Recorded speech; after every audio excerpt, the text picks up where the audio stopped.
Estamos en la librería Animal Sospechoso con el poeta, editor, inspirador de esta idea, que es una locura sana como la de Erasmo, que hace posible un lugar de encuentro entre los poetas, y Misael Ruiz Albarracín, poeta sumamente estimable y traductor, que ha querido compartir esta propuesta sobre el zen y el haiku. Zen y haiku, algo que parece de un horizonte y algo que parece de otro horizonte. El asunto es que cabe entender en qué punto se encuentran o se relacionan. Cuando digo haiku estoy hablando de la poesía de altura, de gran inspiración, de gran valor, la que queda cuando se ha pasado el sedazo del tiempo, lo que un poeta que he conocido llama la poesía, o lo que Shakespeare ha llamado el arte verdadero, el arte de las palabras vivas. Y cuando digo zen, estoy hablando de algo que es como un guante perfecto en la imperfecta mano, que se hace carne propia con nosotros y que ya no distingue entre lo que puede ser la meditación, la contemplación, de lo que es la vida cotidiana. Hablando del haiku, cabe recordar algunas características de lo que no deja de ser una poesía muy curiosa.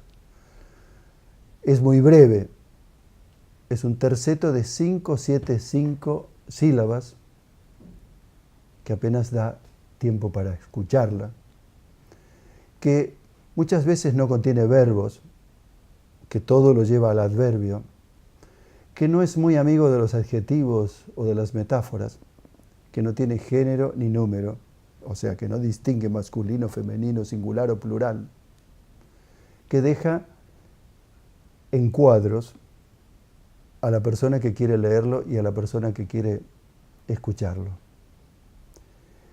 Es una propuesta de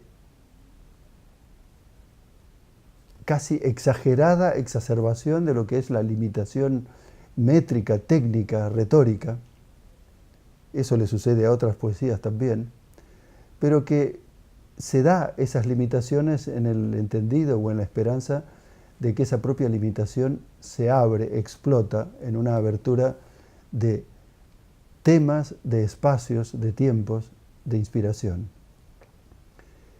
La poesía del haiku es la poesía más conocida en Japón y la poesía japonesa más conocida en el extranjero. ¿Quiénes eran los poetas del haiku? Aquellos que se llaman haijin, hombres del haiku, en un lapso que va entre el siglo XIII o XIV hasta la actualidad, sin ningún lugar a dudas. Han sido y son gente, en general, con mucha educación, muy eruditos, pero que algo les ha venido mal de lo que es la corrección política o la manera ordinaria o corriente, más bien, de desarrollar las cosas en la sociedad. Es gente que se ha apartado voluntariamente, pero al apartarse no ha renunciado a todo aquello que ha aprendido, que es la cultura, el oficio de la cultura y el bienestar de la cultura, y se lo ha llevado a cuestas en un modo de vida que, si miramos por afuera, es un modo de vida peregrinante o paseandero, pero que yo diría que es un modo de vida que en las condiciones del Japón de los siglos XIV, XV, XVI, por ejemplo, era una vida volcada a la comunicación íntima con uno mismo y con la naturaleza. Ha habido cientos, miles de poetas que de alguna manera habían sido antes preceptores del noble, profesores de literatura, funcionarios versados en la lengua china y japonesa, que decidieron dar un giro y adelanto un tema que hermana al haiku y al zen, que es el giro, la modificación de la propia vida, y que los llevó pues a lo que en lo que ha sido el Japón antiguamente e incluso en lo que es hoy, es una abrupta separación entre lo que llamamos ciudad y lo que llamamos campo. En una ciudad como actual, como Tokio, la ciudad termina de pronto y allí empieza una campiña pues insobornable, llena de matojos, de animales, de hierbas, de caminitos apenas trazados. Entre todos esos haijin, hombres del haiku, sobresale Basho, que es aquel que ha sido más conocido en Japón y que de alguna manera ha sido el maestro de todos ellos, aquel que pudo en su persona y en su poesía reunir de una manera más solvente, más espontánea, el haiku y el zen. ¿Qué concretamente conecta el haiku y el zen? Para empezar, tratándose de poesía, la lengua. El haiku inaugura en la lengua japonesa la lengua vernácula. Saca a la lengua de lo que era el modo chino, que ha sido, dijéramos, el modo predominante en muchos sentidos hasta el haiku y el zen, precisamente, en la cultura japonesa. El zen se hace vernáculo en la lengua de Dogen, el patriarca del zen, y de alguna manera eso da la posibilidad de usar palabras comunes, consideradas vulgares desde lo chino, la toponimia de Japón, los usos y costumbres de la lengua pasan allí. Por otra parte, algo que hermana al haiku y el zen y que los hace cómplices es la voluntad de estar al margen. La voluntad de manifestar en la propia vida que algo no funciona en la sociedad y en la vida normal y que se puede vivir vida y vida plena fuera de esa compenetración con lo que son las instituciones. Otro aspecto que me parece importante también es que el haiku y el zen son la apuesta de hacer lo máximo con lo mínimo. Hay un empobrecimiento voluntario, hay una intemperie. Y hay un haiku de Basho que dice precisamente esto: a la intemperie, el corazón al viento, el cuerpo helado. Esta es la materialidad de una vida que es una vida plena, una vida de gran descubrimiento, pero que al mismo tiempo, si lo miramos con los ojos de la ciudad y de la comodidad, es una vida precaria.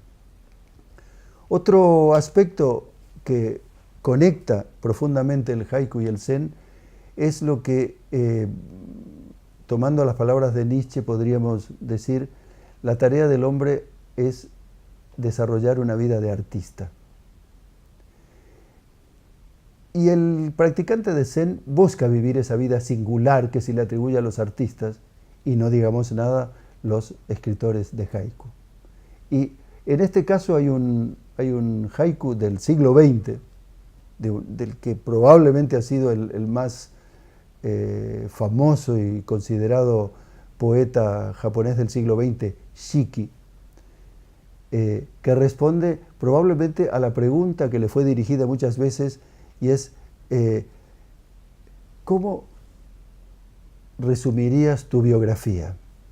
Y el haiku es la respuesta a esa pregunta implícita que suponemos, y el haiku dice: mi biografía, le gustaban los kakis y la poesía.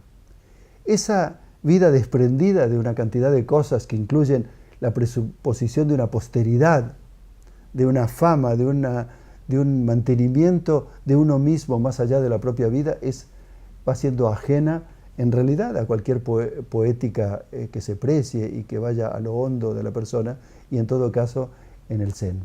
Todo lo anterior lleva a un punto de encuentro que tal vez es el más conocido o el más esperado, y es lo que pudiéramos llamar una actitud contemplativa. Y me parece bueno recordar algunos haikus que lo dicen sin necesidad de una explicación. Por ejemplo, este haiku de Onitsura que dice: mi alma se zambulle y sale a flote como el cormorán. El cormorán es un ave de río que tiene como característica que su plumaje no tiene aceite, con lo cual al zambullirse puede penetrar más las aguas, puede zambullirse más a lo hondo, capturar el pez, y desde allí, urgido por la necesidad de oxígeno, sale velozmente. Es un prodigio, una rareza de la naturaleza, y de hecho se pesca en ríos o en lagos con el cormorán. Y luego este otro, que también es trasunto de la práctica del Zen, que dice: meterse dentro del ciruelo a base de cariño y a base de olfato. ¿Qué más decir?